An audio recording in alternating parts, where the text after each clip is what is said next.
నారా చంద్రబాబు నాయుడు గారి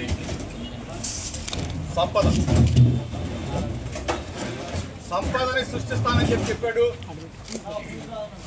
ఈ రూపంలో నారా వారి సారా తయారీ కేంద్రాలు ఒకసారి కనుల విందుగా చూడముచ్చటగా చూడమని చెప్పేసి మీడియా మిత్రుల ద్వారా రాష్ట్ర ప్రజానీకానికి విజ్ఞప్తి చేస్తా ఉన్నా. నకిలీ డిస్టిలరీలు, నకిలీ ఫ్యాక్టరీలు, నకిలీ మందు తయారీ కేంద్రాలు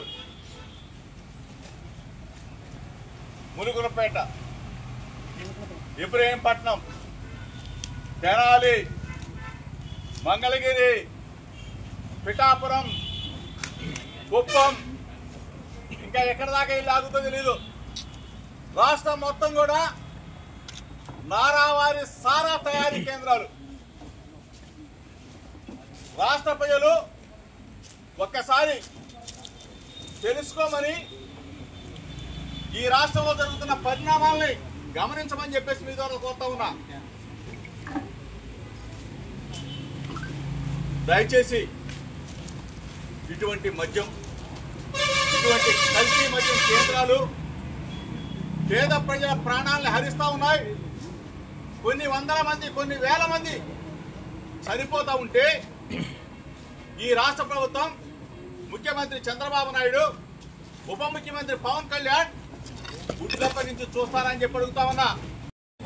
మేమేదో నీతిమంతులం, మేమేదో సంపద సృష్టిస్తాం, ఆ సంపదని ప్రజలకు పంచుతామంటే జనం నమ్మి మీకు ఓట్లేశారు. సంపద ఈ విధంగా సృష్టిస్తారు, ఈ విధంగా మద్యాన్ని ఏరులై కల్తీ మద్యాన్ని ప్రతి ఇంటికి పంచుతారంటే ప్రజలు నమ్మలా. ప్రజలు నిజమేననుకొని పాపం ఈ కల్తీ మద్యం తాగి చనిపోతాం. రాష్ట్ర ప్రజలు గమనించండి, మీడియా మిత్రుల ద్వారా తెలుసుకోండి. మీడియా మిత్రుల సహకారం కూడా ఇటువంటి దొంగ ఫ్యాక్టరీలు పెట్టి, డిస్టిలరీలు పెట్టి ప్రభుత్వ పెద్దల్ని శిక్షించండి. వైఎస్ఆర్ కాంగ్రెస్ పార్టీ ఆందోళన చేస్తుంది. ఈ రోజు ఇక్కడికి వస్తే యోగి రమేష్ మీద ఎందుకు వెళ్ళాడు, కేసు పెడతాం, అరెస్టు చేస్తాం, పెట్టుకోమని చెప్పి అడుగుతా ఉన్నా. ప్రశ్నిస్తా ఉన్నాం. ప్రజల తరఫున వైఎస్ఆర్ కాంగ్రెస్ పార్టీ ప్రశ్నిస్తా ఉంది. ప్రజల ప్రాణాలు పోతా ఉంటే వైఎస్ఆర్ కాంగ్రెస్ పార్టీ ప్రజల పక్షాన నిలదీస్తా ఉంది. చంద్రబాబు నాయుడు అవ్వచ్చు, పవన్ కళ్యాణ్ అవ్వచ్చు, ప్రభుత్వ పెద్దలు అవ్వచ్చు, కళ్ళు మూసుకున్నారా? కళ్ళు మూసుకున్నారా మీరు? ఈరోజు ఇంత పెద్ద ఎత్తున 100 కోట్ల కుంభకోణం జరుగుతూ ఉంటే కళ్ళు మూసుకున్నావా చంద్రబాబు నాయుడు? కళ్ళు మూసుకున్నావా పవన్ కళ్యాణ్? సమాధానం చెప్పాలి. ఇంతమందిని బలి తీసుకుంటా ఉంటే నకిలీ మద్యం తయారీ చేస్తూ ఈ ప్రభుత్వం ప్రజలకి మంచినీళ్ళు, గుట్టెడు మంచినీళ్ళు ఇవ్వండి రా బాబు అంటే, మంచినీళ్ళేమో మందు మాత్రం ఇస్తాం, కల్తీ మందు మాత్రం ఇస్తాం, మేము తయారు చేసిన నారావారి సారా మాత్రమే ఇస్తామని చెప్పి చెబుతున్నారంటే సిగ్గుగా లేదా? సిగ్గుమాలిన ప్రభుత్వాన్ని ప్రశ్నిస్తా ఉన్నా.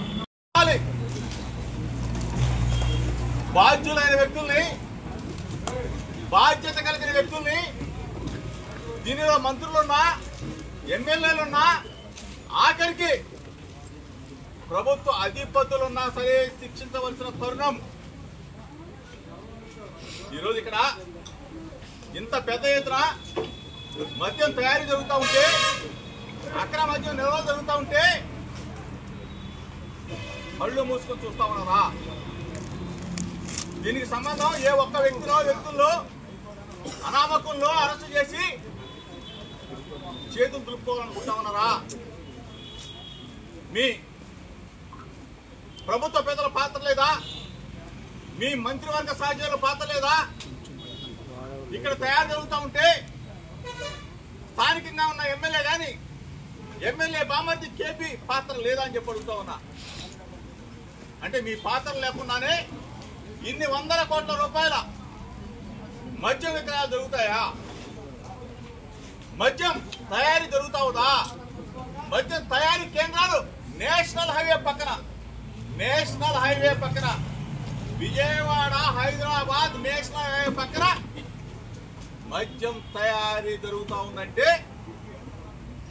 మీకు తెలియకుండా జరుగుతుందని చెప్పేసి ప్రభుత్వాన్ని ప్రశ్నిస్తా ఉన్నా.